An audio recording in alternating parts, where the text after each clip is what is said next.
News அவர் தமிழர்களுக்கு வணக்கம். 2026 சட்டமன்ற தேர்தலை தமிழக வெற்றி கழகமும் நாம் தமிழர் கட்சியும் இணைந்துதான் சந்திக்க போறாங்க.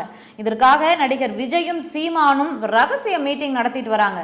ஒருவேளை இவங்க ரெண்டு பேரும் கூட்டணி போட்டுட்டா மற்ற கட்சியினருக்கு இது மிக பெரும் டஃப் ஃபைட் ஆயிடும்னு பல்வேறு கருத்துகள் பரிமாறப்படுகின்றன. இதெல்லாம் எந்த அளவுக்கு உண்மை, என்னதான் நடந்துச்சு, விரிவா பார்க்கலாம் வாங்க. அதாவது சமீபத்தில் ஒரு ப்ரெஸ் மீட் நடந்துச்சு.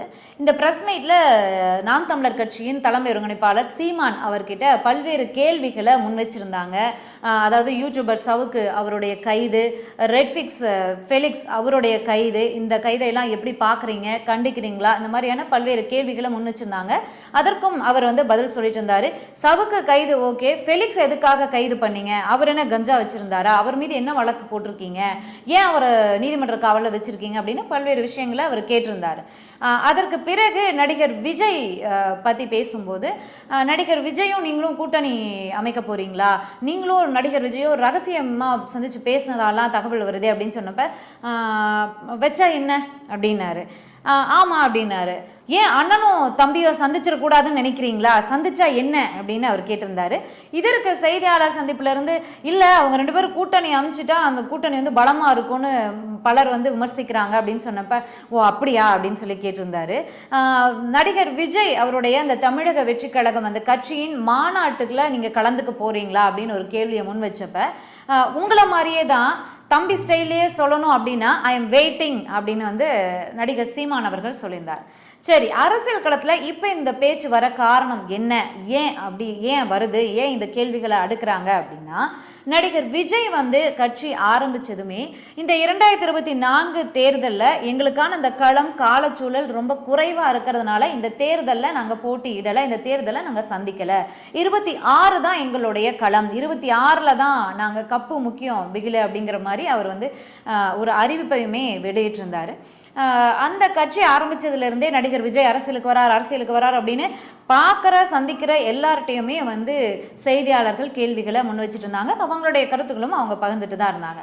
நடிகர் சீமான் அவர்களும் முன்னாடி வந்தா வரவேற்போம் அப்படின்னு சொல்லியிருந்தார். அதுக்கு பிறகு ஆதரவு தருவீங்களான்னா அழைப்பு வந்தா ஆதரவு தர வேண்டியதுதான், அவருடைய கொள்கைகளை பொறுத்தது அப்படின்ற மாதிரியான விஷயங்களை முன் வச்சிருந்தாரு. இப்போ ஏன் இந்த பேச்சு வருது அப்படின்னா, இந்த மக்களவை தேர்தல் சமயத்துல நாம் தமிழர் கட்சியினுடைய சின்னம் முடக்கப்பட்டது. நாம் தமிழர் கட்சினாவே சீமான் கரும்பு விவசாயி சின்னம் தான் அவங்களுடைய பிளஸ். ஆனால் அந்த சின்னத்தை முடக்கினாங்க. தேர்தல் நெருக்கத்தில் அவங்களுக்கு மிக பெரும் ஒரு நெருக்கடியை கொடுத்தாங்க. அதையும் தாண்டி நாம் தமிழர் கட்சி அந்த சின்னத்தை மாற்று சின்னத்தை வாங்கி அதையும் மக்களிடத்துல கொண்டு போய் சேர்த்து இந்த தேர்தலை சந்திச்சிருக்காங்க. இந்த தேர்தல் சமயத்தில் அவங்களுக்கு ஒதுக்கப்பட்ட சின்னம் மைக் சின்னம். அந்த மைக் சின்னத்தை நடிகர் விஜய் அவருடைய கோட் படத்துடைய அந்த சிங்கிள் ட்ராக் மியூசிக் வெளியானப்போ அவருடைய இந்த பாடல் வரிகளில் மைக்கு வந்துச்சு. மைக்கை கையில் எடுக்கட்டுமா அப்படின்னு சொல்லி விஜய் அவர்கள் பாடிந்தாரு. சோ இந்த வச்சு நடிகர் விஜய் அவர்கள் நாம் தமிழர் கட்சிக்கு மறைமுகமா சப்போர்ட் தராரு, அவருடைய ஃபேன்ஸை நாம் தமிழர் கட்சிக்கு வாக்களிக்க சொல்றாரு அப்படின்ற மாதிரி கடந்த முறை கருப்பு சிவப்பு சைக்கிள்ல ஒரு பயணம் பண்ணப்ப சொன்னாங்க திமுகவுக்கு ஆதரவா அவர் போறாரு, வாக்களிக்க சொல்றாரு அப்படின்னு சொல்லி சொன்னாங்க. அதே மாதிரி இந்த முறையும் சொன்னாங்க. பட் அதற்கு அரசியல் விமர்சகர்களும் சரி, நாம் தமிழர் கட்சியை சேர்ந்தவர்களும் சரி, நடிகர் விஜய் அவர்கள் மறைமுகமாக நாம் தமிழர் கட்சிக்கு ஆதரவு தராருன்னு சொன்ன போது விஜய் சைட்ல இருந்து எந்தவித எதிர்ப்புமோ இல்லை அப்படிங்கிற மாதிரி எந்தவித பதிலுமும் வரல.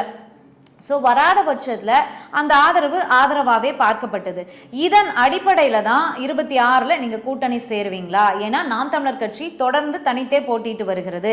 நடிகர் விஜய் அவர்கள் புதிதாக அரசியல் களத்துக்கு வராங்க, இருவருமே திரைத்துறையிலிருந்து வந்தவங்க.